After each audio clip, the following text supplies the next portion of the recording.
Welcome to Fourth and Frames. I'm your host, Chris Battistel. With me, as always, are Drew Scott and Rhett Manuel. And tonight, we are talking Dynasty Trade Targets with Derek Brown. Let's get it popping.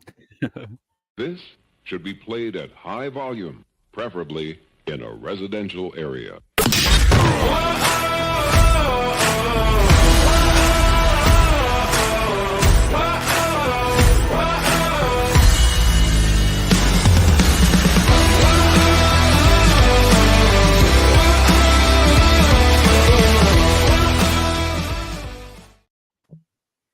Yes, like I mentioned at the top, as three guys that are trying to get their space or make a space in this game, the person joining us tonight's story of just determination and hard work and perseverance to get where he is today is inspiring. He is one of the better cats in the game. He's a metalhead, senior analyst of FantasyPros, covering fantasy football. When he's not losing Thor Nystrom down in mobile, you can find him on the NFL Draft Show.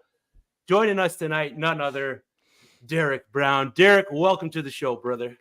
So I got first question off the hop here. Did Thor pay y'all to say that? Okay, I just gotta say it. Just gotta say no payments as no, of yet. man, that's freaking hilarious. But nah, man, appreciate y'all have me, boys. It's gonna be a fun time, and dude, it's just we were talking a little bit before we turned the mics on and stuff, man. It's just good time of year, but it's starting to heat up. You know, it's a good time in Dynasty. It's kind of like the way that I look at every rookie draft season. It's kind of like Christmas, dude. It's like all this preparation and stuff like leading up to it, and then you like actually have the rookie draft, and as soon as the fourth round's over, you're like, yeah, I don't know what to do now. I don't know what to do with my hands, but you know, I got more players on my team and stuff, and then you just start slinging the trades right after it or during it. So, man, I love this time of year. Absolutely. Hey, completely unrelated note. We're hoping to have Thor on the show closer to the NFL draft. So there is time for you to pay Chris if you want him to cook up something for his intro. I'm gonna be in the DMs, dude. I'm telling you right now. I'm gonna be in the DMs. It's gonna happen, man, because it's funny, and I joke about it, and we go back and forth at them, but we're like legit like really good friends and stuff. I talked to that man, mate. I don't know. It's what and what. Like I'm kind of curious. Like I'm trying to see how I want to say this, but like I'll just get it out there. Like I talk to that man probably more on a daily basis than I even do my own wife. So just to let everybody hear that. Hey, if it makes you feel any better, like us three, we probably talk as much as we talk to our wives, just as much. So I mean, hey, we're safe spaces here. We're good, dog. Good. Well, that does make me feel a little better now. Yes, and we are talking Dynasty Trade Targets this episode, and today the Dynasty world was pretty much just dropped on its head with the big trade involving Stefon Diggs. A bunch of players' values affected in this move from the side of the Buffalo Bills to the Houston Texans.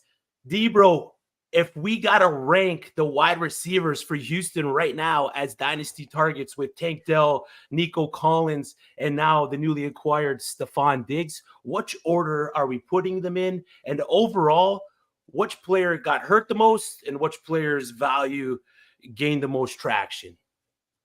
So with this ranking, are we doing this based off of like who we're ranking highest in Dynasty, or who are you going to go after in trades the easiest? Like, how do you want me to frame this? Let's do who we rank higher in Dynasty, and then if we think that your ranking is a little spicy, we'll dive into the trade talks. Okay. I mean, I think like Nico Collins and Tank Dell are still in that wide receiver 2 conversation. They really didn't move that much for me as far as like Dynasty rankings. Now, again, this news is still new, and so you know we're all kind of simmering, we're all kind of seeing where we land with it.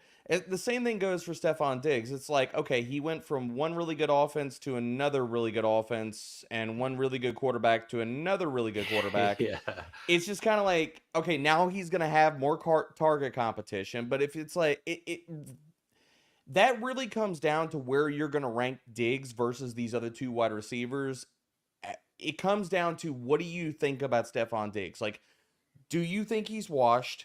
do you think he still has anything left in the tank? If you think he still has something left in the tank, then your dynasty ranking of him shouldn't have moved that much. Like, yes, there's more competition, but we could also play the other side. If he stayed in Buffalo, okay, he's going to have Dalton Kincaid going into his second year, and we've all kind of been talking about Buffalo going after a wide receiver in the draft, so more competition was incoming for him anyway.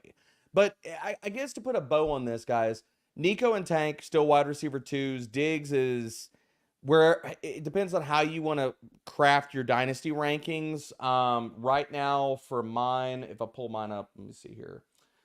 He's going to be somewhere in the, like, probably wide receiver 2 / let me see where I've got him at. And so I've got Stefon Diggs as wide receiver 29 right now in Dynasty. And people might, be like, what the hell is that? But really, when you look at his age, you look at the contract, you look at now his situation, he's not going to go up. He's in this long tier of like aging number 1, number 2 wide receivers with like Mike Evans, Devontae Adams, Debo, Terry McLaurin, Calvin Ridley, and Cooper Kupp. So he didn't move that much. Now, again, I know we're kind of like want people to take something away that it's actionable with all of this. I think you should be out there trading for, and it's funny because I had his name on the docket here for one of my targets to trade for, but I feel like the more I've kind of thought about this, Tank Dell now becomes an even better trade candidate because this news with Stefon Diggs landing there is going to push people away from him. But what people don't understand is Nico Collins could be gone next year. He's on the last year of his deal. So this type of move, do they keep Nico? Do they not keep Nico? Is all of this blown up and Tank Dell was the only left like standing survivor after this season? Who knows? But right now I could definitely tell you after this trade and after this news, Tank Dell's value took a hit. So I would be going out there and trying to get him. Yeah, and I'm with you on that. And I'm also going to say this. People are making a big deal out of Stefon Diggs, but Stefon Diggs has had quite the little disappearing act the past couple of seasons. And if we are looking at how the Texans used Nico Collins last year, he was primarily one of these get up the field sort of guys. Like, that's just what he was. He had all his best games whenever he was targeted deep. CJ Stroud targeted him and Tank Dell pretty evenly. And we presume that with Tank Dell's skill set, he bumps inside. And with Diggs getting deep more often than he does, Nico Collins getting deep as much as he does, I mean, Tank Dell becomes a really sneaky underneath option. If you ask me, Tank Dell might have even gained or definitely at least held steady with his value today. The person for me who is probably took the biggest hit because he was going to be the intermediate guy has to be Dalton Schultz at the end of the day. Yes, I agree with that. Yeah. This really hurts Dalton Schultz. I bumped him down. He's in that, as opposed to being like a low-end tight end 1 in this year, and then you're looking at dynasty ranks. I mean, we were all like, oh, look at that. Dalton Schultz signed a contract. He's in Houston. This is good. And now we're like, it's not good. So, I mean, and again, the one thing I'll say about Dalton Schultz and everything I just kind of laid out for Tank Dell, the same things you could apply to Dalton Schultz. I just don't think Dalton Schultz is a top-tier target earner. So it's kind of like he's more of a function or a byproduct of being in really freaking good offenses over the last 2 seasons. Yep, and I like that. And on the other side of that, with the Buffalo Bills, obviously a player like Dalton Kincaid's going to get that instant hit of value with this move. The Bills have a good amount of draft capital. They have the number 28th overall pick, the second, 2 fourths, 3 fifths, a couple of 6, and then the 7. So they have a good amount of draft capital to acquire some more wide receiver help for Josh Allen. They with them being willing to eat that dead cap hit, they've had to have done their homework in the draft class with that number 28th pick overall in that first round. If they do end up taking a wide receiver, assuming the top end guys, Marvin Harrison, Malik Neighbors, Rome Odunze are gone, we'll leave the rest of the guys on the board. What is the one wide receiver you hope that they do end up with there at that number 28 spot? So, to be honest, if I'm the Bills, I think that you don't stay at 28. I think that you either trade up and you go after an alpha that can carry your offense with Dalton Kincaid. And the guy that I threw it out on X earlier today was Rome Odunze. Like, Right. you have a perfect trade back candidate in the Chicago Bears. If they want to trade back, then I would be knocking on their door immediately. And some of those talks, like Buffalo coming. So here's the other thing. Here's the second layer to it. With Buffalo making this move, you got to believe that they've already knocked on some doors and said, okay, what's the reality of us trading up with you in the draft or before the draft? So they have to have put out feelers for that. Or, like we're talking about, they must feel really stinking good about being at 28. But for me, it's either you trade up and you go get Rome, because you're probably not going to get into an area where you can get Malik Neighbors. Maybe that happens, but probably not. Same thing with Marvin Harrison Jr. They're both probably gone in the top 6 picks. So you're not going to be able to sniff either one of those guys. Rome is the guy that you maybe can get up there in striking distance and get him with the Bears. So for me, it's either you trade up, you go after Rome, or you trade back and you take 2 guys in the second round and you say, okay, and a lot of this comes down to who's high on their board, what do they think about this wide receiver class, and are there 2 guys that they think can outproduce? So for me, it's, Josh Allen can play Superman. He can cape up and he can carry the offense. If I'm Buffalo, I'm trading back and I'm going to get 2 different guys that maybe are underrated. Like maybe you grab, let's say, Lad McConkey, and you grab, or where Brian Thomas Jr. falls and stuff like that. I think he's going to be a firm, like, first round pick, but who knows? And so to me, it's you trade back and you go get 2 guys, and you're not trying to necessarily 1-for-1 replace Stefon Diggs' production, but you do it by a committee of guys. And hey, we saw this work last year, a la the Green Bay Packers. Like they didn't have anybody as a standout number 1, like, holy shit, he's getting 12 to 15 targets every freaking week. It was, we're going to put everybody in the best matchups and the best opportunities to succeed. And maybe it's, okay, we elevate the entire passing attack as a committee and not just one number 1 guy.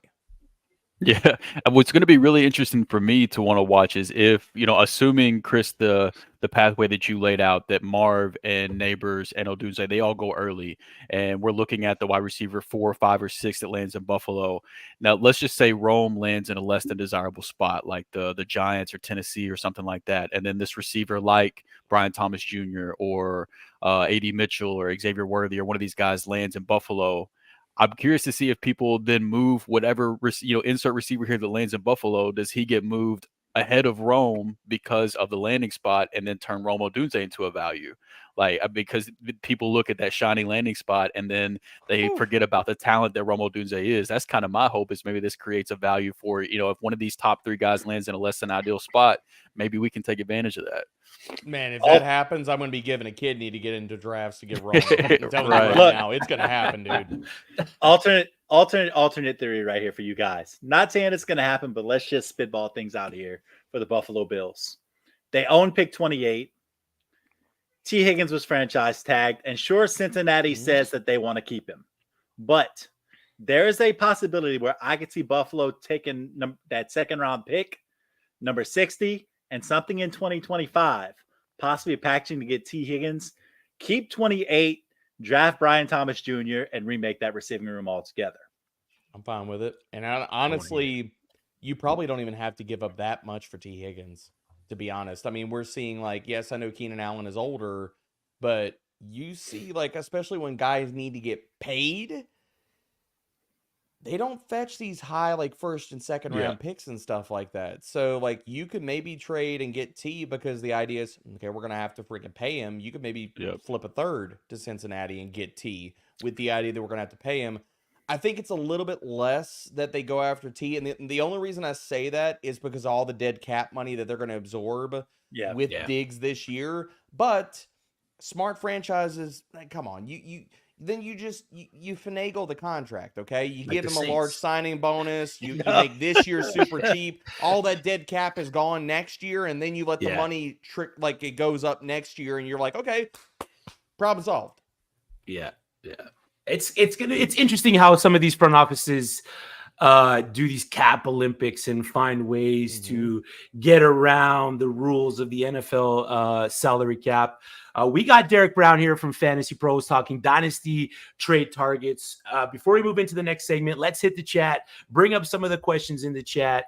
Dynasty Evaluation asks here, what if Diggs doesn't get the targets he wants and starts causing problems in the locker room in Houston?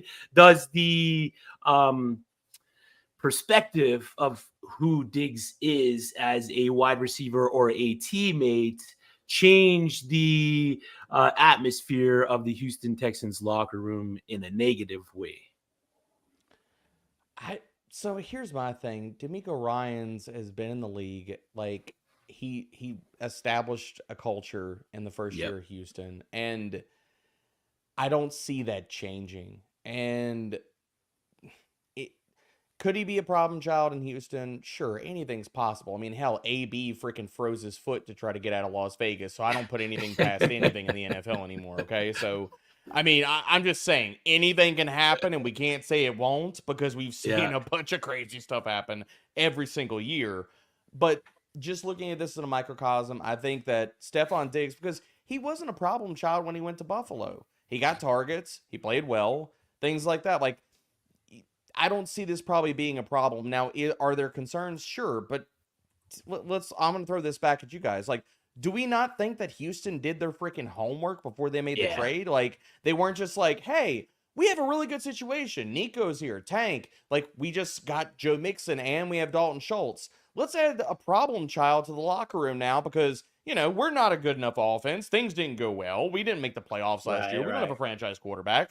Like, to me, I'm going to get a bit of benefit of the doubt because we've seen a lot of Stefon Diggs happy, healthy, and playing well in the NFL. Yeah. It's just kind of gone sideways over the last 2 years. And who the hell knows, man? Like, we're not in the locker rooms. Like, there might be more going on there that's maybe not a Diggs problem than we know. And I'm not throwing this out there like back at Josh Allen, but none of us are in that locker room, so we don't know. We're all just speculating. And I think Kev's on the right path right here too. D'Amico Ryans, greater than Sean McDermott. I think that plays a big part of it too. It's just the leadership in the locker room. The locker room culture is a big thing, and and at the end of the day, winning doesn't hurt in terms of keeping guys happy either. So if this team sees the success, this team sees the success that we expect them to, I don't expect there to be any issues. And I'm in the camp that I don't think that Stefon Diggs is washed by any means. I still think he has plenty left, and I know we've talked about the receivers a ton, but I think at the end of it, we have to talk about how high does this elevate CJ Stroud now? Because I mean, with all these weapons at his disposal, I was kind of nervous about CJ Stroud before this trade. I'm not going to lie, because with his, with the lack of rushing upside, you're counting on him to have those high yardage totals and high touchdown totals to hit that, top 3 quarterback for fantasy purposes. But now with Stefon Diggs there, it's like, man, if you're going to bet on anybody to have less than 250 rushing yards, but hit those, 4,000 plus yards and 40 plus touchdowns, like who's a better bet than CJ Stroud at this point? So now I'm good with it. Draft him as high as you want at this point. You're not going to hear an argument from me, but I'm curious how you guys feel about it. Yeah, I wanted to play that game right now because coming into the offseason, add CJ Stroud as my dynasty quarterback 3, and let's compare him to the 2 guys ahead of him. I'm assuming we're not taking CJ Stroud over Patrick Mahomes, right? Right. Okay. My quarterback 2 is Josh Allen. Josh Allen. What are we doing with it? Josh Allen for you. Yeah. Then Stroud stays where he is. Okay. So then in my book, nothing changes, but for you guys, it could be completely different. I've got CJ Stroud. I mean, for dynasty purposes, things haven't changed that much for me. I mean, like, I've got him firmly in tier 2 right now. I've got him at QB 5 in dynasty. The only guys I've got over him are Josh Allen, Patrick Mahomes, Jalen Hurts, and Lamar Jackson. And but here's the thing. I think the conversation for CJ Stroud starts at QB 3. Yeah, I agree with that. I do as well. Beautiful. Just drafted Donna Mitchell and Ricky Pearsall, and all your problems are solved, right? I'm guessing he's talking about Buffalo Bills. I mean, why not get spicy and let's just let the Buffalo Bills draft Brock Bowers, and we got the duo of Dalton Kincaid and Brock Bowers just dominating the NFL. I mean, who says no to that, right? Anybody? Probably Nobody? Dalton Kincaid. Yeah, probably Dalton Kincaid. Yeah. Because Kincaid's like, man, I already got Dawson Knox to deal with, okay? He's still here. Yeah. I don't need any more Yeah, problems, dude. yeah, it's true. Dawson Knox is there as well. All right, let's get into some of the dynasty trading dynamics. D-Bro, how do you evaluate when you're approaching the long-term value of players when considering trade offers? Are there any specific metrics or factors that you prioritize over others? It's so for me, it's a I mean, you guys know this. There's so many things in the pot that you're stirring around and considering Yeah. when you're looking at a player. It goes from not only age, but contract situation to team situation to efficiency metrics. And some of this also goes down to like, who's the quarterback going to be next year, or at least in the Absolutely. next 2 seasons. So I think just boiling down this to the bare bones here, it comes down to a lot of what I'm looking at is efficiency metrics and contracts, because you're trying to get some kind of clear picture, at least the clearest picture that you can paint in your mind over what does this season look like and what does maybe next season look like if everything were to stay similar in a similar vein. Like we see so much turnover year after year in the NFL that it's damn near impossible to try to like siphon all that out and figure out and you get Yeah. it perfectly right. But just in the smallest terms that I can put out there, it comes down to efficiency, and I look at contracts. Yeah. Is there a part in the season when you're approaching trading that you're trying to balance immediate success with long-term sustainability with some of these moves? Just looking at how your dynasty teams are built, whether you're one of the win now team, the long-term rebuilder, or the short-term rebuilder. Is there a certain spot in the season halfway through near the trade deadline, if there is one, that you like to just take a step back and try to just evaluate where your trades are at? So for me, if I have this all comes down to, and this is partially kind of how I rank and how I approach Dynasty. Like it comes down to, if you're a player where I'm basically like the best, unless I'm competing and I'm like in that top 3 to 5 teams, and I'm like, okay, I'm going for the ship this year and maybe next year. Unless I can take a hard look at my roster and I can say that, then a lot of instances, and this is also partially how I rank in Dynasty. So if some people like look at my ranks and like, holy crap, like why are you so aggressive on this guy or low on this guy and things like that. The way that I rank players and the way that I approach Dynasty is, if the best thing that I'm hoping for out of a player in this season is just hold your value, don't drop. Please don't drop. Like, don't get injured. Things don't go sideways. Quarterback doesn't get hurt. Team doesn't go to shit. Like, just don't drop your value. Please don't drop your value. Then I'm probably more likely to sit here and move on from that player. Unless they're like, we're talking about a player like that's, okay, we're saying drop from wide receiver 1 or 5 overall to wide receiver 10 overall.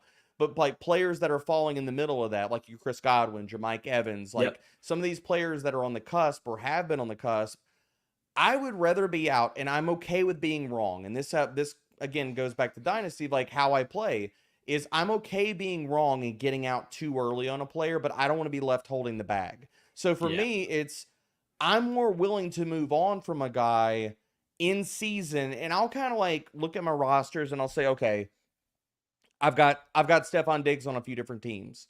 Okay, I'm probably not going to get anything close to fair value or anything that I'm willing to trade him for right now. Because people are going to come in, the vultures are circling, and they're like, hey, man, what about a late second for Stefon Diggs? And you're like, no, never. Not doing that. So really what you're looking at is there's buckets. It's like, what guys do I want to trade for? What guys do I want to trade away? And who are the players that I will not be able to move for any kind of substantial return that I will actually accept until either training camp or more probably in season.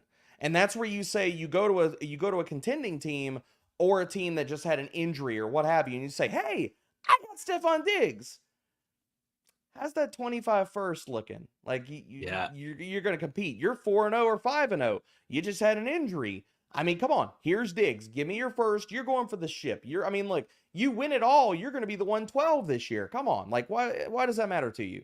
Or if it's like, okay, well, I'll give you Diggs and a third next year. And so that's the way I kind of like, I would rather be out early on a player unless I'm in that competing window for this year and next year. And I can legitimately look at my team and say, I'm a top 3 to 5 team. If everything goes right, and maybe even if a few things go wrong this year and maybe next year. And I think that's the big piece is just being honest with yourself too. Like self-awareness is so important of, is my team as good as I think it is? Am I a true contender or am I in the middle of the pack? Because the last place I want to be in a dynasty league is like the sixth best team that barely makes the playoffs or one of the first few teams that miss out. Like if I'm not one of those top 3-4 contenders, then I'm looking to be, if you ain't first, you're last. You blow it up. Just blow it all up. Just rip it down to the studs. We're gonna put new flooring. We got new paint on the walls. We need to just rip this down and start over. Yeah. I lived long enough as a Rams fan watching Jeff Fisher keep us at 7-9 and 8-8 for long enough that's the last place I will ever leave any of my dynasty teams. So just be honest with yourself, evaluate where you're at in your league, and then move accordingly. And go figure out which direction you need to go. Oh, you're muted, Rhett. Sorry, it was going to happen to one of us. Great. It was going to happen to one of us. I'm just. I was expecting it was me. Okay, so I'll just throw it out there. Oh, he hasn't been here long enough to see that I don't fumble the ball at least once a game. But anyway, let's keep rolling. Talking about the sustainability question, we all know that good dynasty rosters have that mix of veteran guys who are going to help you win now, and those guys that draft capital, those young rookies, whatever they are, that are going to help you in the future as well. What I look at when I'm looking at sustainability, especially in something like if you play a deeper format like an IDP league or a super flex league, whatever that is, that draft capital for me, right before a draft or even in the coming years, if there is a guy who is not, like Debro mentioned earlier, I have a guy who's kind of on the fence and you have a guy that is content and can maybe use a flex starter here or there, whatever. I'm not against, especially in a super flex, acquiring a later pick like a late second or a third, because of quarterbacks in those leagues. You have to realize that some guy who is going to be really good at a skill spot is going to drop half a round to a round in draft capital later on. So then you can pick up some value later on in your drafts as well. So not against that strategy either. Yeah, absolutely. 4 quarterbacks projected right now, at least ADP wise, to go in the first round of Superflex rookie drafts this season alone. And like you guys were talking about, analyzing your teams, being true to yourself when you do that, and taking advantage if you are a rebuilder of those competing teams, and knowing when to sell high on certain assets. And selling high can be a key tactic in a lot of dynasty leagues to capitalize on these player value spikes, like we're seeing with Dalton Kincaid and maybe Marquise Brown with the Rashee Rice news. But Debro, what are some key indicators to you that tells you that it's the right time to sell a player at their peak, and how do you navigate the potential risks of selling this player too early versus maximizing the total returns for these assets? I mean, that's the risk, and that's what the game we play, because a lot of times you're going to take swings and you're going to trade away players and say, okay, well, the end is nigh, like it's coming, right? And then Keenan Allen goes out and he posts 3 more freaking top 15 seasons. And you're like, well, shit, I was wrong about that. Okay. All right. Well, and I think it comes down to a few different things. For me, it's not only part of it's contracts. And once we get to, okay, is a guy hitting free agency? Because how many times do we see this, guys? 9 times out of 10, we play the game of, okay, what if this guy lands in a great spot in free agency? How many times does that actually happen? Not much. So the way that I'll look at it, some of it's the contract stuff, but some of it I'm looking at where these guys' efficiency metrics lie versus where the market value is. And there's some players that also, it's just like, people just love to have on their teams and they love to talk about. And there's some players that just they don't, and some of that could be people have been burned by them and stuff like that, and they're just not high on them, or it's a veteran player and stuff. So like for me, I look at where guys are in their contracts and I look at where they are in their efficiency numbers versus maybe the market sentiment. And so one guy that I'm specifically thinking about in this, and I think he's a very good test case for all of this, is what are your thoughts on Terry McLaurin for this upcoming season? Like, he's a player that a lot of people don't realize he's not quite as young as you might realize, because he came into the league as an older prospect. He's not 26. He's not 27. Like, yes, he's got the contract, but he's had a few down seasons. He's a player like you might go out and be able to acquire him for cheaper than you think. Mm-hmm. And here's the thing. We know the NFL draft is coming. We know that the Washington Commanders are going to get a quarterback. So if they get a quarterback, like, the narrative writes itself. As soon as they draft a quarterback, Terry McLaurin is going to be worth more in Dynasty in some circles, in some teams, in some places than he was before the NFL draft. And it's like, what the hell changed? We knew they were going to draft a quarterback. Yep. Oh, wait, they drafted a quarterback, and now we're in on Terry McLaurin. It's like, oh, they got Jaden Daniels, Terry McLaurin to the moon. Ah! Like, some of these things you can kind of see coming before they happen.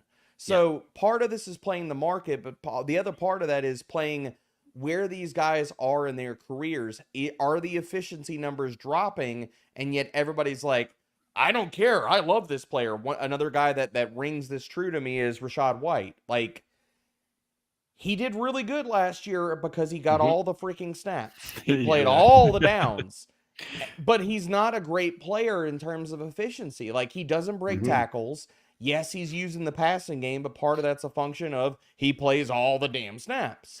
It's like, if the Buccaneers ever get another competent, like, really damn good running back on that depth chart outside of Chase freaking Edmonds and Sean Tucker, who I was never in on, if they ever get a guy, we could see Rachaad White take a bump. Like, he could take a hit in snaps, and nobody's projecting it that way, but that could happen. Absolutely could happen. And the Sean Tucker stuff, he just drove a dagger through Drew's heart. I was just saying, sorry, somebody's catching strays by everybody's reaction. I wasn't even looking at the screen. I'm hearing it, and I was like, oh, shit, I'm shooting strays, and I didn't even know it. But all good. All good. If you get a group of 4 or 5 of us together, there's at least one Sean Tucker guy in the group. So it's okay. I'm sorry. I'm sorry about that. I'm the guy, so it's okay. I mean, no, I mean, when I say I'm sorry that you believed in Sean Tucker, okay? I'm not sorry. I also am sorry that I did that. D-Bro, while you're at it, if you really want to hit him with a double whammy, just go ahead and give us your thoughts on Jelani Woods and make sure they're negative too. Then we can have a good time. Well, I can't tell you negative thoughts. I'm still in on Jelani Woods. Maybe I'm a sucker. No. Maybe I'm a sucker. He redeemed himself. I'm still in on Jelani Woods, okay? I am not out on Jelani Woods, okay? I still believe it, and now you can get in for the price of nothing. So he came in here and totally redeemed himself. Love it. We are here talking Dynasty Trade Targets with Derek Brown from FantasyPros. We just talked strategy. We're going to get into some of the players that we think that you should be targeting before the start of the 2024 season. Before we do that, we're going to head into the comments and answer some of the comments in the chat. We believe we have a trade question from Dynasty Evaluation. Trade went down in my Mighty McGlynn Dynasty Home League today.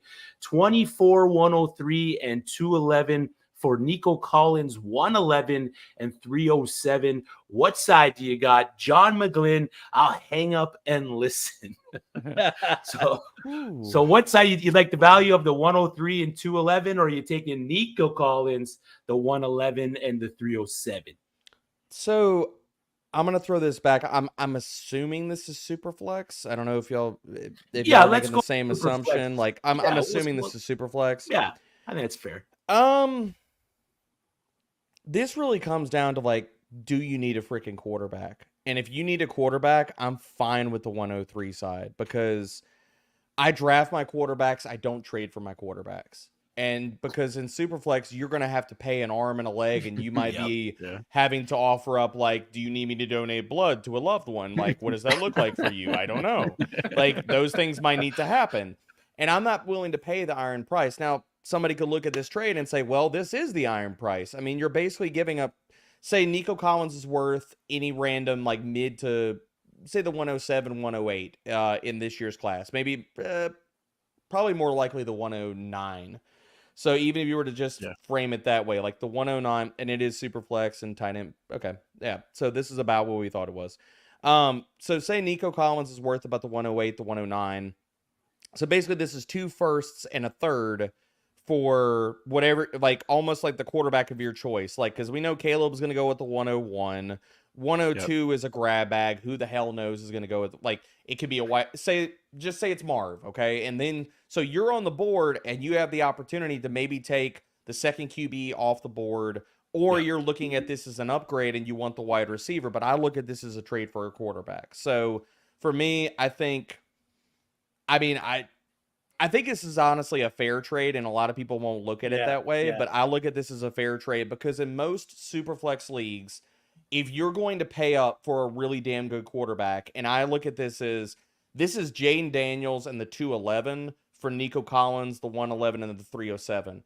Jaden Daniels is going to be worth 2 firsts. Like that's the going rate. That's the starting rate. So I don't have a problem with this. This just comes down to what do you need for your freaking team. If you're set at quarterback and you're like, I want a crap ton of wide receivers, I can now I have Nico Collins, and now I can draft the one wide receiver at the 111. Then I'm fine with this. This is actually a really even trade. So I'm not just trying to like bow out of this, but I don't take a side here because this is really what do you need for your team, and this is a very even trade, and I think a lot of people won't look at it that way. No, I'm with you on that because here's what I see. Like you said, if Nico Collins is worth a mid to late first, then it's like 109, 111, 307. You're paying up 2 firsts to get into the 103 in that situation anyway. Yes. And then you're moving up, 8 slots to get to the late second from that 307.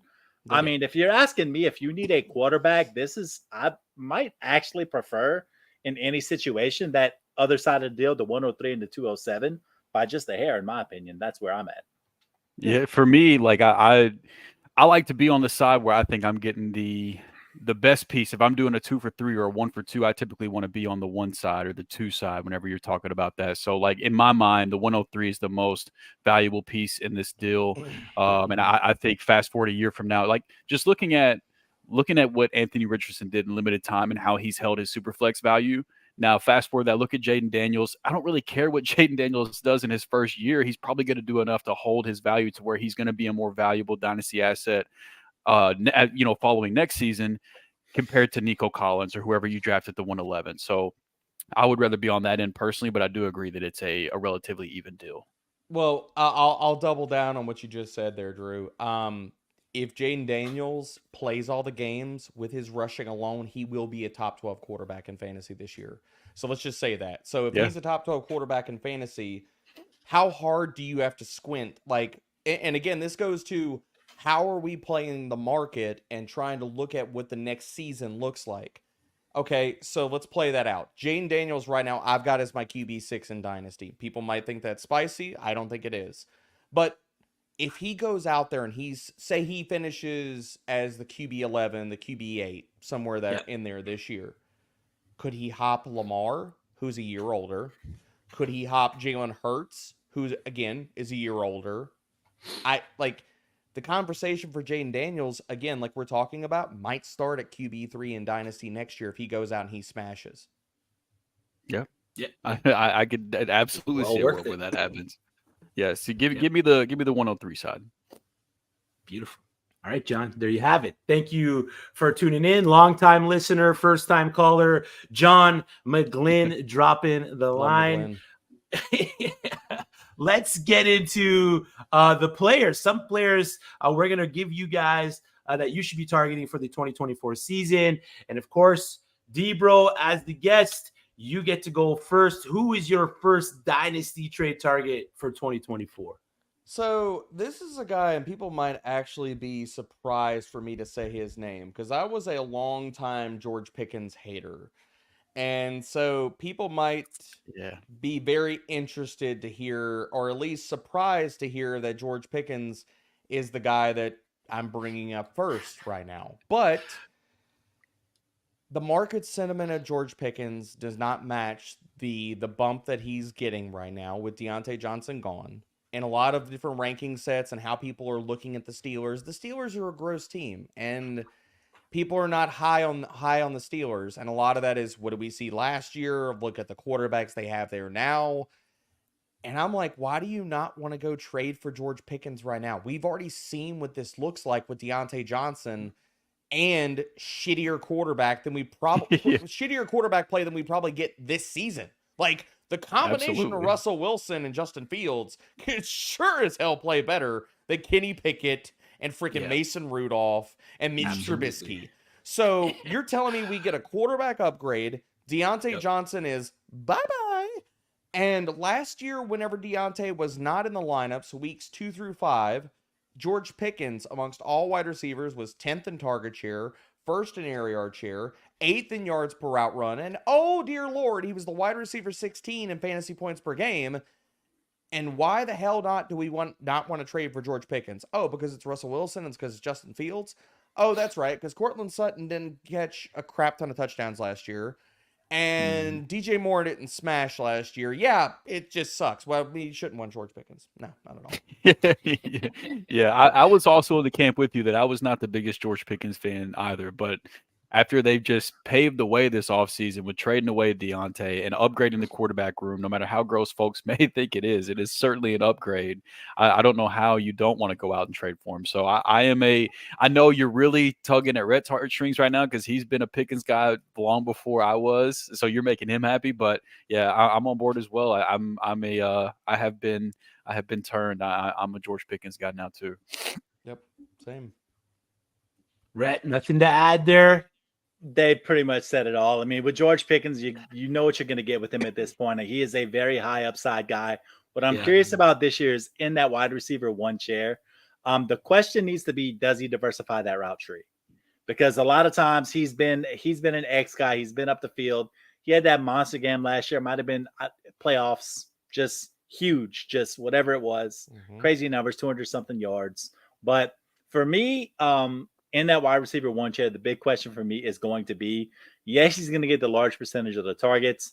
I would really like to see him make a jump this year. And if he does make a jump and he starts diversifying that route tree, then he's an absolute smash. So yes, I would be in the realm of trading for George Pickens right now, if for nothing else, because we know what he's capable of and the upside that if he diversifies that route tree and he starts getting some of that intermediate stuff as well, then you're looking at a target monster who is big and physical and nasty and can catch just about anything you get in his direction. So, yeah, it's a what good if call. I were to tell you, Rhett, that George Pickens doesn't need to diversify that much, considering the 2 quarterbacks? And this is the way I'll frame this, is that he doesn't need to change up the route tree as much because you have 2 quarterbacks that are a similar archetype.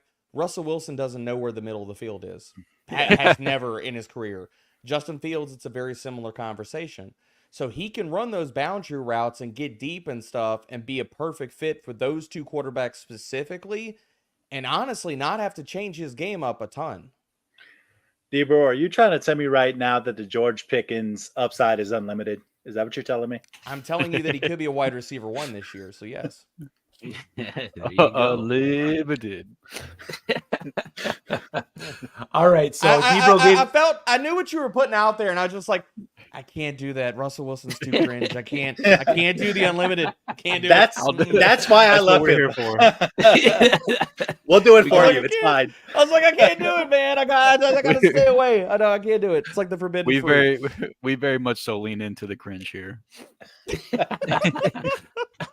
Rhett's got another dynasty target wide receiver for us. Debro gave us George Pickens. Rhett, you got another wide receiver who lost one of his wide receiver roommates, man. Man, Christian Kirk is just one of those guys that I'm in love with acquiring this offseason because first off, you look at him last year when he had a very very congested route tree. He had 85 targets. He missed some time, had a 21% target share, 23% target rate, all these different things. But what I'm telling you is this, is that I have already pulled the trigger on a Christian Kirk deal this offseason. And in one of these situations where Debro may not know this about me, but I'm very much a salary cap dynasty guy, which means I'm one of these sickos who likes to play with contracts as well. So That's great. I did a deal earlier this offseason where it's the first one in our trade for the new year. I went there and, yearly contracts, big salaries, all these different things. I got out of an A.J. Brown $29 million contract, and my 303 went to Christian Kirk at $15 million and moved up to the 202. And the way I'm seeing it is this. Christian Kirk is a guy that in a lot of situations, and that receiver room was pretty good. I'm not even going to front on that. But if he was able to get me 80 to 90% of AJ Brown, which is in the realm of possibilities this season, while also being able to move up in the future, and possibly not neuter my team in the long run as well.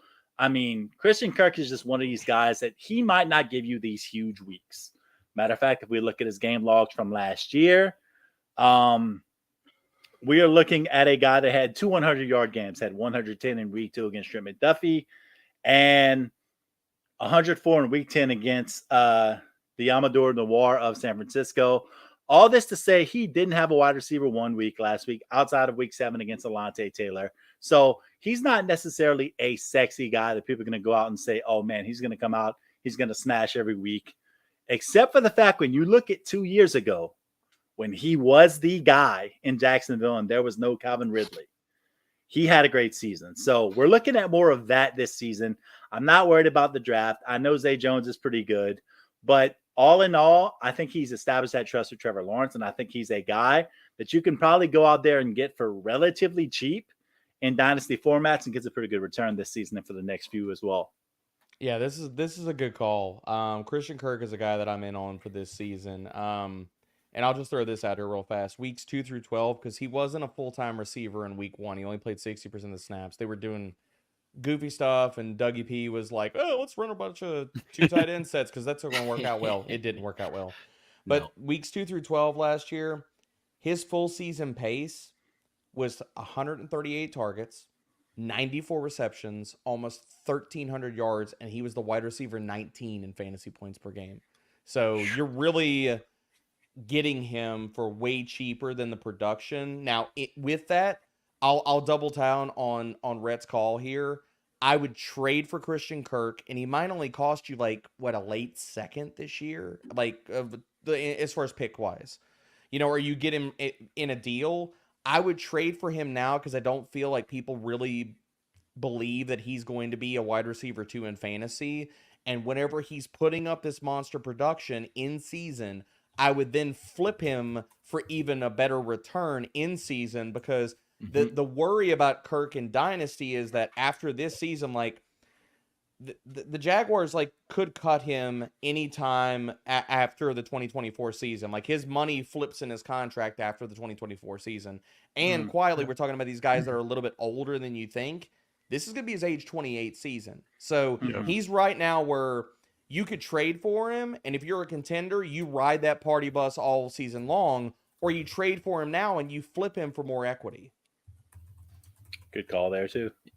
Yep, I like that. And we've talked Pickens. We've talked Christian Kirk as dynasty trade targets. We're going to go to another wide receiver who got an upgrade, maybe in quarterback and some play calling there on that offense. But Drew, give us your dynasty trade target heading into the 2024 season, brother. Yeah, honestly, I didn't think I'd be able to categorize this guy as a trade target after the inevitable bump that I figured he would get following the Kirk Cousins signing. But here we are, man. According to DLF's March Dynasty Startup ADP, London sitting at the wide receiver 20. He's the wide receiver 15 on FantasyPros ECR for Dynasty rankings. And if you look at Keep Trade Cut, he's the wide receiver 10. But look, I still think we need to pump those numbers up. Those are rookie numbers, man. I've got him up at the wide receiver 8, and I think there's still room for him to climb. That's the exact place. That's exactly where I have him ranked right now. Go ahead, Drew. I'm sorry. go. Beautiful, Go ahead. beautiful. No, That's no, you're wonderful. good. Yeah, I don't think anybody's selling low on Drake London following the quarterback upgrade. Like, you're not going to be able to find a guy at this point that doesn't see the upside. But I still think this is a scenario where you should go try to buy high for those guys that do think he's the wide receiver 10 to 20, because I don't think that's where he's going to end up being at this time at the end of the year. The upgraded quarterback just cannot be stressed enough. If you look at the fantasy points data suite, the two quarterbacks throwing to Drake London last year, Taylor Heineke, Desmond Ritter, they had the highest charted off-target throw rate to their first read since 2021 at 26.9 and 25.7% respectively. And if you want to guess who the most often first read was for the Atlanta Falcons last year, it was Drake London at almost 30%. So all of these terrible off-target first read targets, they were going to Drake London. And so if you're box score scouting and you're looking at his fantasy finishes, you're not going to understand why is this guy that has underperformed rated this highly. But the talent has been there as far as Drake London, the player. And now he gets Kirk Cousins, who he was second among quarterbacks with at least 300 dropbacks last season, with an overall catchable target percentage of 81.4%. And not only was there a quarterback upgrade, but there's an upgrade in the coaching department as well. The madman Arthur Smith is gone. Raheem Morris and Zach Robinson from the Sean McVay Rams coaching tree are here. And maybe it's just rose-colored glasses because I was already a Drake London fan and I'm a Rams fan. But it's so easy for me to just picture Drake London in that Puka Nacua role in the Rams offense, because Puka lined up out wide just over 70% of the time for the Rams last year. Drake London, he lined up out wide about 74% of the time. And the Rams offense under McVay, historically, they've asked their outside receivers to be able to win across the middle of the field. And not only has the Rams offense wanted them to do that, Kirk Cousins excels at hitting receivers over the middle of the field as well. So, and if you look at Drake London's reception perception profile, if you're not subscribed, you should be. He absolutely eats up on routes such as slants, and Diggs are going to take him to the middle of the field. So it's like Drake London excels in that area, his quarterback excels in that area, and the coaching staff wants to win in that area. And it's just so I struggle finding a way not to be excited for Drake London. I'm trying to find reasons to bring him down because I feel like I'm out of my mind, but it's impossible for me not to be more excited at this point. Just preach. Keep on preaching, Drew. That's just that's a beautiful take. I'm just gonna hang up and listen. I love it. There you have it. So the 3 wide receiver dynasty trade targets that you got to try and go out and acquire right now: George Pickens, Christian Kirk, and Drake London. Debro, you gave us George Pickens. Who is your dynasty trade target running back? Man, it's got to be Jaleel McLaughlin. And I don't understand why I feel like I'm the only freaking person. Now, I know, hold on. I will quantify that. I did hear J.J. Zacharyson give him some love too, okay? But there's not a lot of people out here talking about Jaleel McLaughlin. And I don't know why. Because if you look at every efficiency metric known to man, he smashed last year. I mean, seriously, he was among 68 qualifying running backs last year. 14th in explosive run rate, 5th in missed tackles forced per attempt, 4th in yards after contact per attempt. Oh, and we have a head coach that likes to use his running backs in the passing game. Oh, look at that. He was also 4th in yards per route run. And people are like, I really don't know about that, but it's Denver, and they don't have a quarterback, and I don't know what we're going to do here.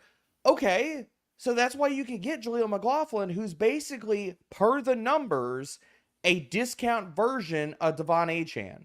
Like, look at, he's almost exactly as efficient on a per touch basis. Now, are there some differences there? Sure. I don't hear anybody worried about the size of Devon Achane this year. I don't hear anybody not buying into that and buying into Miami's offense. Why are we not buying into Jaleel McLaughlin with a coach who has already shown us time and time again the running backs eat in his offense? Did that happen last year? No, but the offense was bad. I'm not telling you the offense is going to be amazing this year. That's why I'm not saying like Jaleel McLaughlin is going to be an RB1 or anything like that. I do think he can be an RB2 this season, even in Denver. Yes, I understand it. He's going to play in the passing game. All he has to do is shove Samaje Perine to the side. Is Javonte Williams still there? Yes.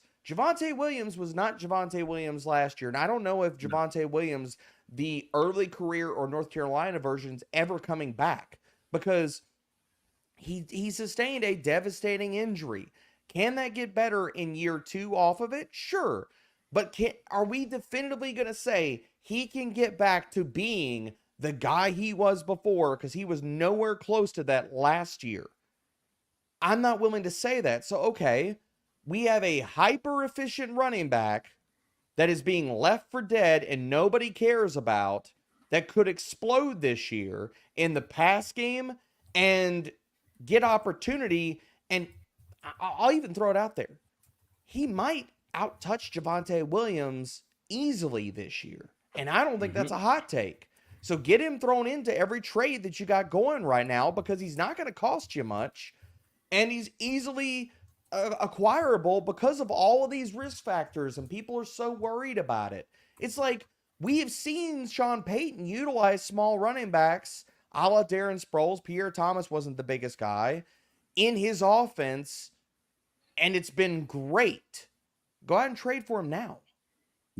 Yeah, I'm big on Jaleel McLaughlin as well. My most rostered player through any position, quarterback, running back. I got 17 shares, 38% rostership. So I'm going to drop that clip in all my leagues and say, hey, man, come and get Jaleel McLaughlin. I'm taking firsts. The shop is open. So I'm big onto him. I'm like you, expecting big things in that Denver offense. We're up against the clock.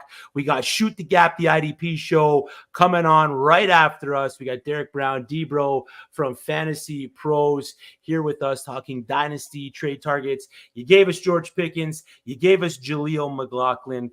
This next one is going to hit close to home because I know Drew was really high on this quarterback coming into the season. But D-Bro, before we get out of here, give us your third Dynasty trade target. It's got to be Anthony Richardson. And I'm not telling you that you're not going to have to give up something for him and you're not going to have to pay a decent amount. We just talked about quarterbacks. But the way that I think you get A-Rich on your team is you tier down. You go from Lamar, you go from Jalen Hurts, you go from one of these guys and you get something on top of it and trade for Anthony Richardson. I think he easily could be the QB1 overall this season. And people could think that's a hot take, and everything that the first thing I hear out of everybody is, oh, well, he got hurt last year. Well, okay, well, yeah, injuries are a problem until they're not. So are we really going to fade out a quarterback that last year in the 2 full starts, and I get this small sample size, averaged 25.7 fantasy points per game. Josh Allen was at 24.2. If he would have stayed healthy last year, the clip he was running at as well would have been the 3rd highest rushing yards per game amongst quarterbacks. Indy is a fantastic offensive situation. We've already seen this play out with Jalen Hurts. Nobody wanted to believe back then that Jalen Hurts could do it. Then they had egg on their face, and they're like, shit, now I can't trade for Jalen Hurts. Anthony Richardson is the same freaky thing, except he's got first-round draft capital tied to him. So please, let's not talk about the damn injuries, and let's talk about how high his freaking ceiling is this year, and go out and trade for him. Tear down from Jalen Hurts, go trade for him. Tear down from Lamar Jackson, go trade for him now. Yeah, like, did you see how good the offense was with Gardner Minshew at quarterback? Like, just imagine you insert Anthony Richardson into that Shane Steichen offense with the upside he already showed in limited time. The ceiling is unreal for this guy. In one of my dynasty leagues, I grabbed a first round pick plus Anthony Richardson for Lamar Jackson. Exactly what you're talking about of just of going down. And then I ended up using that first round pick to facilitate another trade with Rhett, with Jaleel McLaughlin involved. So we're hitting all the buttons right now. But I couldn't agree more. Anthony Richardson is such a good trade target. He's one of those guys to where, similar to what I said with Drake London, go buy high. Even if you got to pay up, he's going to be worth it. Go get him. He shouldn't be attainable, but yet he is. He is. Yeah. And if there's talks about them investing in the offense through the draft, with Bowers being projected there, maybe one of the other wide receivers being there projected there as well. My latest mock has Brian Thomas Jr. going to Indy at 15. I'll just throw that out there. Look, I mean, let's just throw that out there. Just throw that out there. I like that. Brian Thomas Jr., a field stretcher in that offense with Michael Pittman Jr., tied to Anthony Richardson. I love the fit there. I do too. It's just one of those offenses. When he was drafted to Indy, we were just like, all right, like he's instantly a top end option at the position for fantasy managers. And like you say, he didn't disappoint. What did he have through the games he played? What, it was 7 total touchdowns. What was it last season before he had the injury? So coming back fresh, we're in seeing him full games, only 2. Exactly. And we're seeing him throw. We're seeing him throw the ball. He's back on the field. He's getting healthy, and we're all excited for Anthony Richardson. Drew, Rhett, we'll go with Drew first. Drew, give us another one of your dynasty trade targets before we get out of here, brother. Yeah, last one I'll go over. I'm going to show some love to you guys since you're both Saints fans, but you guys already know how I feel about 3 of this us are dude. Saints fans. Wait. Who else is a Saints fan here? Hold on. Oh, I'm a Debo, Saints you're a Saints fan too? Wait. Everybody here except for Drew's a Saints fan? Except for Drew. Yeah, he can go kick rocks. He's a Rams fan. He can kick rocks. Oh, yes. That's what I'm talking about. But I'm going to talk about a Saints player, though, so I might not be a Saints fan. These but helmets, right? You see I do see those up there. Yeah. So I'm going to show love to all you guys then. I didn't know that. But look, you, Rhett, Chris, you guys know how I feel about Kendre Miller. I talked about him plenty last year. I'm going to talk about him again. According to the DLF startup ADP, he's the running back 36. FantasyPros ECR has him at 36 as well. Keep Trade Cut has him at 33. I've got him up at running back 27. And I don't think Alvin Kamara is necessarily going anywhere this year, but if his numbers continue to decline, I think that Kendre Miller could carve out a bigger role. Kamara is heading into his age 29 season, and last year we saw him dip below that 4 yards per carry, and he was 47th in missed tackles forced per touch. And the biggest issues with Kendre Miller have been the injuries. You know, his injury issues kept him from being able to test pre-draft, but even with that being the case, the Saints still invested a top 75 pick on Kendre Miller, despite the fact that they have plenty of holes they need to fill on that team, and it's not like they have a ton of draft capital to do it or a ton of salary room to do it with. So they were using their draft capital and still took a running back as high as they did. You know, he missed 7 games toward the end of the year as well, but then he ended up giving us a glimpse of what could be. You know, he finished week 18 with 73 yards and a touchdown on only 13 attempts. And he has the workhorse size, and I believe he has the 3-down skill set as well. I know he touched on prior to him being drafted in some interviews I listened to, he stressed that while he might not have been used as a pass catcher a ton in college, just because of the system they ran, it was something that he was able to do. He was confident in his hands. And there was glimpses of that in his rookie season. He showed us that he could be a pass catcher, not an Alvin Kamara level pass catcher, but he can at least fill that void. And so I believe he's a better pass catcher than what his college production profile leads us to believe. And with the injuries that Miller dealt with coming into last season and Jamal Williams being as bad as he was, that pretty much left the Saints with the only option of we're just going to feed Kamara. We have, that's what all we got left. And that might not necessarily be the case coming into 2024. So I would go buy Kendre Miller now before the start of the season, where we see that surprise spike in snaps where he plays he starts off the year playing 40% of the snaps, and then that continues to grow. He's not going to be any cheaper, in my opinion, than what he is right now. And that's kind of just in general. Those are the guys that I'm typically looking to buy, is the day 2 running backs or receivers that might not have carved out a role, but they show glimpses, and then it looks like there's a path for it. Now, if they were drafted on day 3 or they were undrafted, I don't really care as much if they didn't carve out a role in their rookie year. But those guys that have the draft capital attached to them, but they might not have had the role you expect them to, but they show glimpses. Kendre Miller is the perfect example of that to me, to where I'm trying to go buy him right now. Yeah, and this is just one of those guys where us 3 watched a lot of the Saints last year, and the running back 2 last year, and Jamal Williams was an absolute dumpster fire. Like 3 yards in a cloud of dust, baby. The Saints love having 2, sometimes 3 running backs, but in order for that to happen, that second one really needs to cook. And if it's Jamal Williams again this year, we may riot. So just on pure upside alone, I would not be shocked at all if by the end of training camp, Kendre Miller, like you said, is that second running back in this offense. And if he is, I'm in complete agreement. We might see that snap share creep up more and more as the season goes on, because as efficient as Alvin Kamara was catching the ball last season, he was equally inefficient running the ball last season. He's just not the same guy that he was before. Man, I didn't know it was amongst all these Saints fans, man. Now I gotta like sit here and move so I can sit here and show I got a Saints. Where's that? You Shit, got I it can't all point. there. Yeah. There. Yeah. There I it got is. helmets. I got a Drew Brees Funko behind me. Like, good Lord, I didn't know I Nice. was in. Oh, this is a safe space. Okay. Yeah, you're in a safe space. I mean, we like to bash on Drew because he's a Rams fan, and it was pass interference. But let's move Oh, on. yeah. Deep- Yep, it was Was true. there a It was flag? pass interference. Terrible. Pass interference. Non-call. Ridiculous. D-Bro, we know we gave you we said we had the hard hour. We were given an extra few minutes. You got the time to stick around with us. I would love to hear what Rhett's got to say about Bryce Young here. Dude, y'all got me as long as you need me, of course. Come on, Beautiful. let's go. Perfect.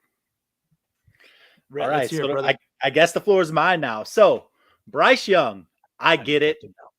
How bad was Bryce Young last season? Let's be honest, pretty effing terrible. But you know what? Yep. When looking at it at a much deeper level, Bryce Young was top 12 in pass attempts last year. He was number 15 in deep ball attempts. Their pace of play was slightly below Dave Canales in Tampa Bay. And by the way, let's just mention this. Who is Bryce Young's head coach this year? The QB whisperer himself, Dave Canales. And keep in mind, over the past 2 seasons, Geno Smith, the reclamation project was completed. He was a borderline quarterback 1. Baker Mayfield, reclamation project, borderline quarterback 1. Looking at Baker Mayfield's usage last season could give us a look at to what Carolina can be this year. Because Baker was 7th in pass attempts, 1st in deep ball attempts. Their pace of play was 2.112 plays per minute. He was 9th in passing yards, 3rd in air yards at 4,849, 7.1 yards per attempt, 8.6 air yards per attempt. And oh yeah, just to drive the point home, they got the boys some help this offseason in acquiring Deontay Johnson. So you're looking at a situation where Deontay Johnson is going to be that wide receiver 1 and is probably sneezing into 150 targets. And it's easy the best player he's going to be with this season. Adam Thielen, the old veteran, still probably will be a solid number 2. And then it wouldn't shock me at all with that number 39 pick, number 33 or 39, take your pick. They are in a very good spot to get a Troy Franklin, A.D. Mitchell, one of these types at wide receiver. So all of a sudden, we go from a very dismal offensive situation and a very dismal offensive coach in Frank Reich to an upgrade with Dave Canales, presumably. And the best part about Bryce Young is people are so out on the name Bryce Young right now that it is not going to take a whole bunch to acquire him. And in a super flex format, especially, he is currently ranked as the QB 20 in Dynasty, according to FantasyPros. Now, you're going to tell me this. The first quarterback taken in the draft last year is seen as the quarterback 20 in Dynasty with one of the worst situations you could have found. That is a smash trade offer for me, one that I'm making, especially in a super flex situation. Yep. I agree. Yeah. You made a really good case. I like it. I also love that you low-key just hopped over the corpse of Jonathan Mingo and said, he's not going to be a thing. But I mean, it's true. It's true. I mean, I was not a Mingo guy, but I think like all the points you made there are absolutely right. And I mean, I'm not in on Bryce Young either. It's like, well, he's QB 24 in my dynasty ranks. So like maybe I need to go out there and send some offers for him. Yep. Yeah, it's one of those guys, super flex league, be a solid QB2 with the upgrade with Deontay Johnson and the coaching staff there now in Carolina. Before we let you go, I got a quick one. I want to give you guys a tight end, maybe not the sexiest dynasty trade target. I mean, we've had George Pickens, we've had Anthony Richardson and Christian Kirk, but the guy that I want to present to you just briefly here is tight end Mike Gesicki, who's going over to Cincinnati, and I like it even more if they get rid of T. Higgins. And this is a tight end that if you're a contender that you can maybe go out and get for a 4th round rookie pick and not worry and have to spend a high amount of draft capital on a high value tight end. And if you're looking at Joe Burrow's passing depth chart, the middle of the field is the spot that he likes to target the most. And where is Mike Gesicki the most effective? In the middle of the field, in the intermediate to short targets between the numbers for Mike Gesicki. 2023, 43.8%, 2022, 37.5% of his targets, 2021, 47.1% of his targets, and then 2020, 43% of his targets. And then if you want to look at the cast of characters that the Bengals have had at tight end, Tanner Hudson last year, Hayden Hurst, CJ Uzomah, who all saw a healthy amount of their targets come inside the sticks in the middle of the field. Like I said, it's not sexy, but if you are a contender, he can be had at a cheap price, tied to that offense with Joe Burrow, a quarterback who in his last healthy year threw the ball 606 times. So in that offense, with the player that he is, with the price that he can be had for me, Mike Gesicki is a guy that you're going to want to go out and get. I like that call, especially if you're playing in tight end premium formats and it's best ball, to where you're literally just trying to, or even if, let's throw it even lineup league, like, and you're playing I don't need one really, really good tight end. I just need 3 or 4 guys that I could sit here and just roll around matchups and things like that and try to get tight end 8 to 12 production out of altogether. Yeah, and he's one of those guys to where he's one of the few pass catchers that's an injury away or a trade away. Like if T. Higgins does get dealt, or if there's an injury during the year, and all of a sudden he becomes a much more plug and playable option than he was before. And the piece that sells me the most, Chris, is what you said last, is how affordable he is. It's a nothing burger to get him on your bench and see what happens. So it's worth the flyer to go see if you can get him. All right. That's the show, Dynasty Trade Targets with Derek Brown from Fantasy Pros. Before we get out of here, guys, any honorable mentions? We'll go around the frame. Start with you, Derek. As far as trade targets, let's throw out.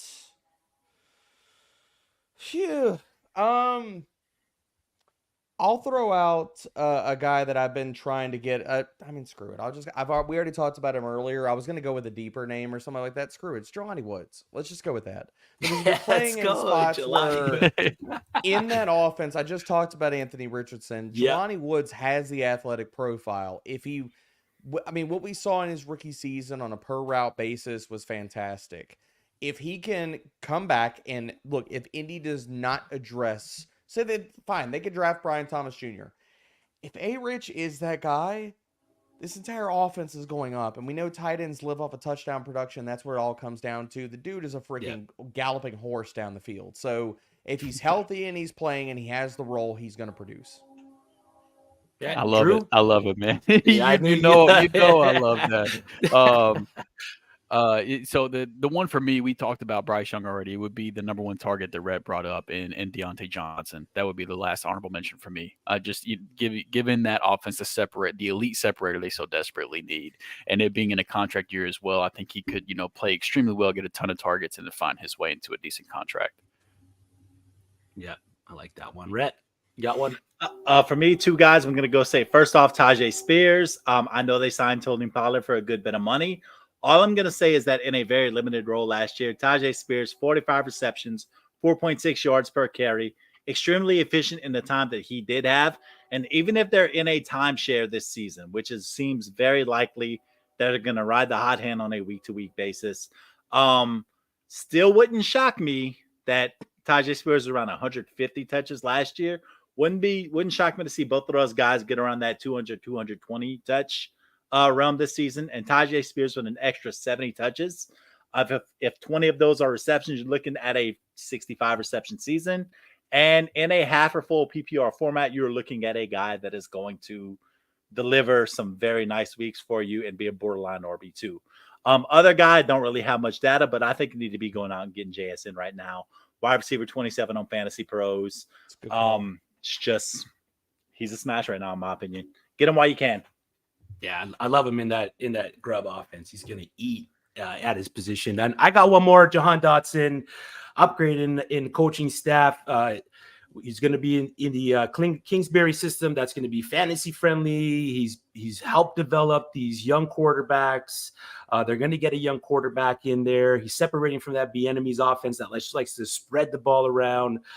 Target wise, he did have Sam Howell there, who nearly threw for over 4,000 yards. Didn't quite hit that mark, but it's propped up. That number's propped up by the volume, the sheer volume. 636 pass attempts, but only really finished in, I believe it was 15th in team total pass yards. So the volume was there, but the efficiency wasn't quite there in that offense last year. Was a lot of just dump offs and screens and the plays that don't really fit to what Jahan Dotson does best. They lost Curtis Samuel, which is pretty much 30% of their target share last season. So Jahan Dotson, another guy they could probably go out there and get on the cheap, because if, like Drew said, if people are box score scouting, they're only going to see the 500 yards in the past 2 seasons and not really think too much of Jahan Dotson. So Debro, thank you very much for coming on the show. The frame is yours. Let the viewers and listeners know where they can find you,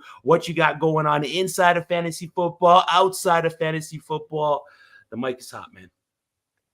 Yeah, man. Thank y'all for having me. This show was a blast. Tons of fun, man. Tons of good points, really sharp content here. So people need to be going, making offers right now while they're listening to all this. But again, thank y'all for having me. And yeah, everything's a Fantasy Pros. I mean, everybody already knows that. But look, the things that I got to push here is you need to be tuning into the NFL Draft Show with Thor Nystrom and myself. We're rocking all the things prospects. That is on the Dynasty Fantasy Football feed for Fantasy Pros, as well as all my rookie primers are live on the site.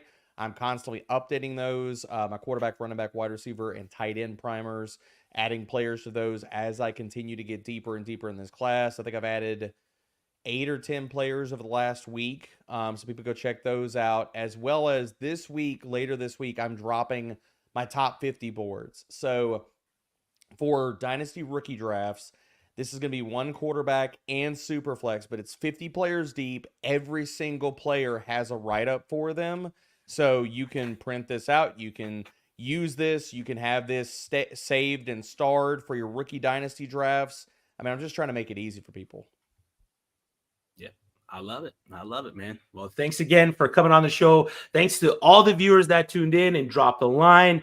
For Drew at Drew3MR, for Rhett at R Manual Sports, I'm Chris Battistel. Toodles.